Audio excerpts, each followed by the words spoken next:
ना जाने वह कौन सी घड़ी थी जो आपत्ति में मेरे सम्मुख आई, जिसे मैंने अमृत समझा वह तो जहर निकला। जिस दिन से सीता को चुराया, न सोया न पेट भर खाया।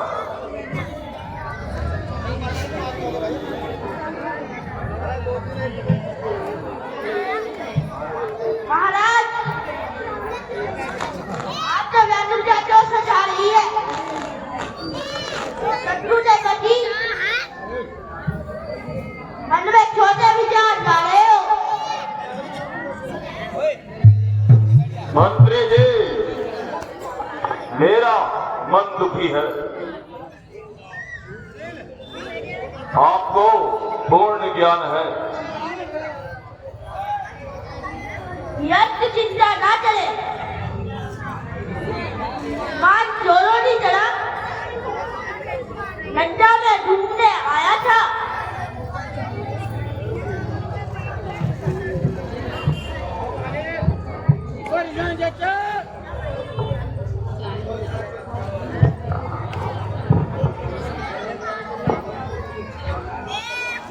पिताजी, एक नाथ की जीवित रहते हुए आप चिंता ना करें। मैं वही में नाथ हूं जिसका हनुमान ने सामना किया था। चलो छोड़ो, इन बातों पर क्या विचार करें। यदि उसने इधर मोह किया तो वो नहीं रहेगा।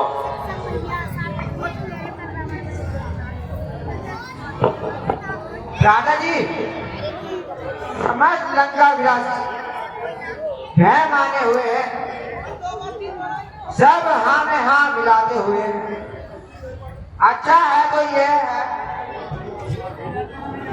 सीता को आप राम के पास पहुंचा दें, अपने परिवार को आपत्ति से बचा ले, क्योंकि आपने हनुमान को पूरी प्रकार देख लिया है। चाचा श्री, शांत हो जाइए। यदि राम का भय है तो वहीं जाकर छुप जाइए। यदि बहन की ना कर जाए वो तुम्हें रक्षा न आए तो धिक्कार है, तुम पे धिक्कार है। तू अभी भी लड़कपन में खेल रहा है, माना कि तू युवक है, परंतु सोचने विचारने की बुद्धि नहीं है। बातों ही बातों में जमीन को आसमान से मिला रहा है। तो चाचा जी, प्रकट कर देता हूं, आप थोड़े से ही हमारे साथ हो, अन्यथा आप पूर्ण रूप से राम के साथ हो और उस विद्रोह का समर्थन कर रहे हो। धिक्कार है आप पे, धिक्कार है आप पे। भाई साहब, देख रहे हो कल का पैदा हुआ मुझे किस तरह अपमानित कर रहा है। ये जो कुछ कह रहा है सही कह रहा है। महान दुख है कि आपकी अनुचित के साथ दे रहे हो।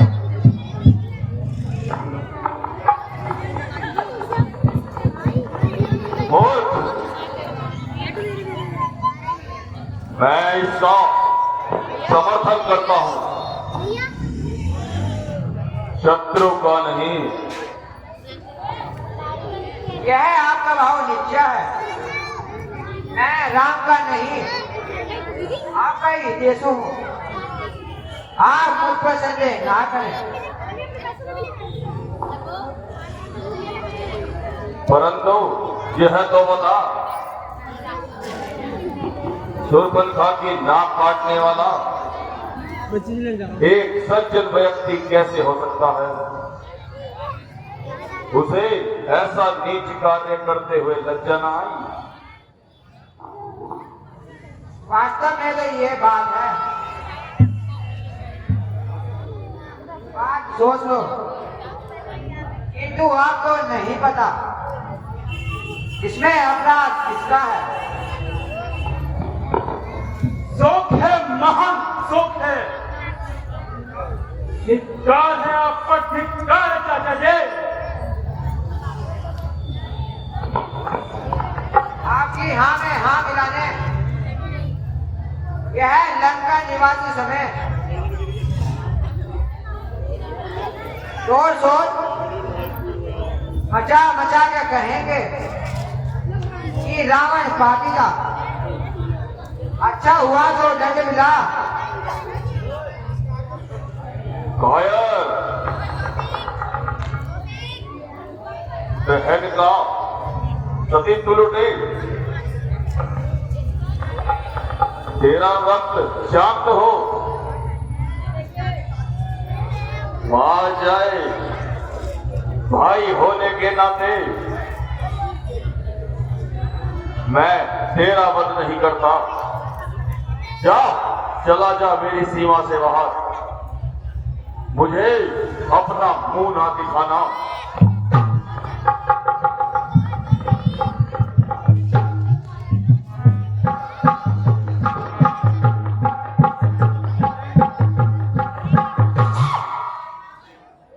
आज मेरा विभीषण से संबंध टूट गया। हमेशा के लिए यह देश उससे छूट गया। मुझे व्यर्थ में क्रोध आ गया और मैंने उसे घर से निकाल दिया। अब वह शत्रु के पास ही जाएगा।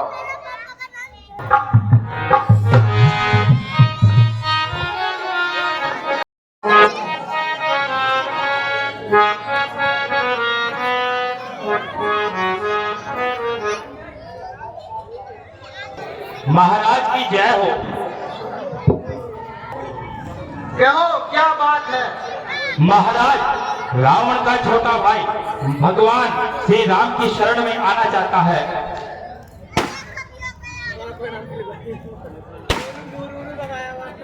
है? विभीषण? हाँ महाराज, विभीषण। लेकिन उसने ऐसा कौन सा अपराध किया है जो उसे यहाँ आना पड़ा? ऐसा सुना है कि रावण के कार्य को उसने हमेशा बुरा बताया, जिससे आपस में दोनों का मतभेद बढ़ गया। इसमें आपकी क्या राय है सुधीर जी? क्या वह विश्वासी व्यक्ति है? वह रावण का भाई है, इसलिए उसका क्या विश्वास।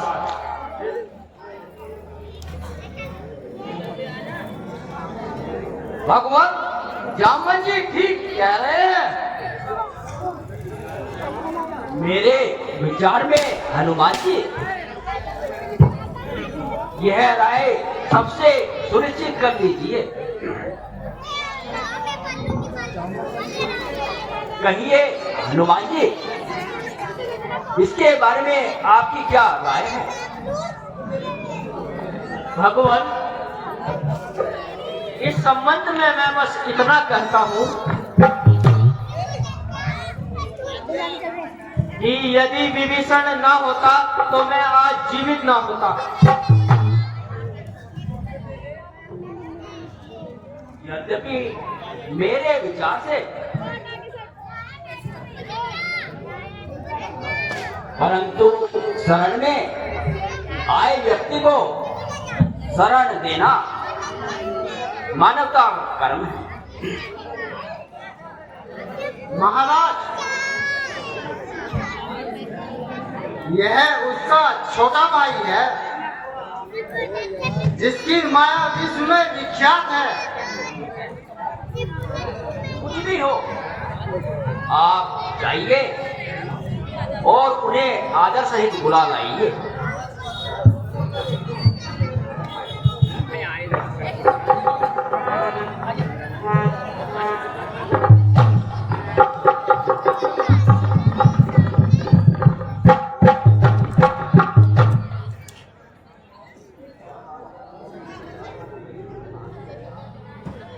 प्रणाम प्रभु,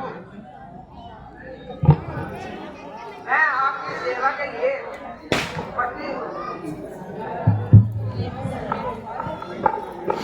प्यारे विभीषण, आप लज्जित ना हो और ना मुझे कीजिए। धन्य हो प्रभु, जैसा आपको सुना था वैसा ही पाया है।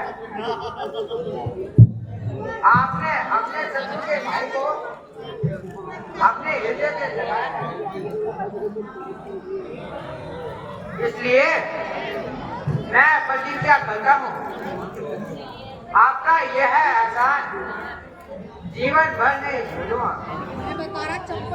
भाई,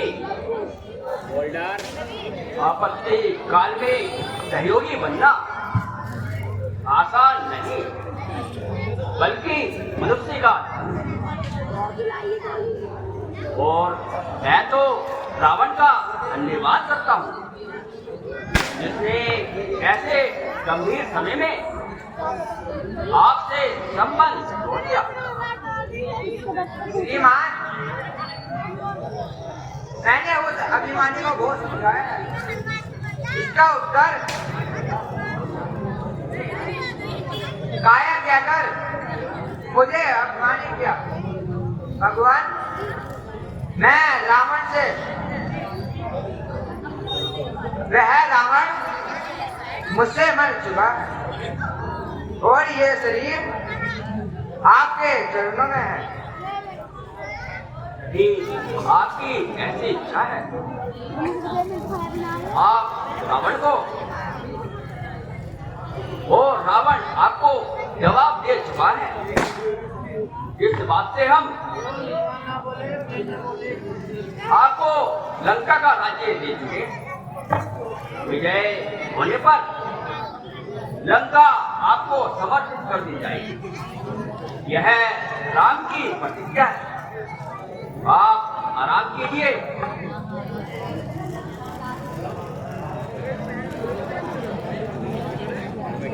सुग्रीव जी, हम एक बार और रावण को मौका दे देते हैं। इसलिए मैं चाहता हूं कि अंगद को रावण के दरबार में भेज दिया जाए और उससे उसके विषय में जानना चाहिए।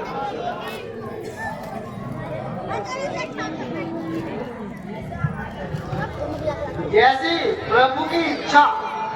अंगद, तुम जाओ और रावण को फिर एक बार समझाने का प्रयास करो। अगर वह मान जाए ठीक है, फिर कह देना हम भी पूरी तरह से युद्ध के लिए तैयार हैं।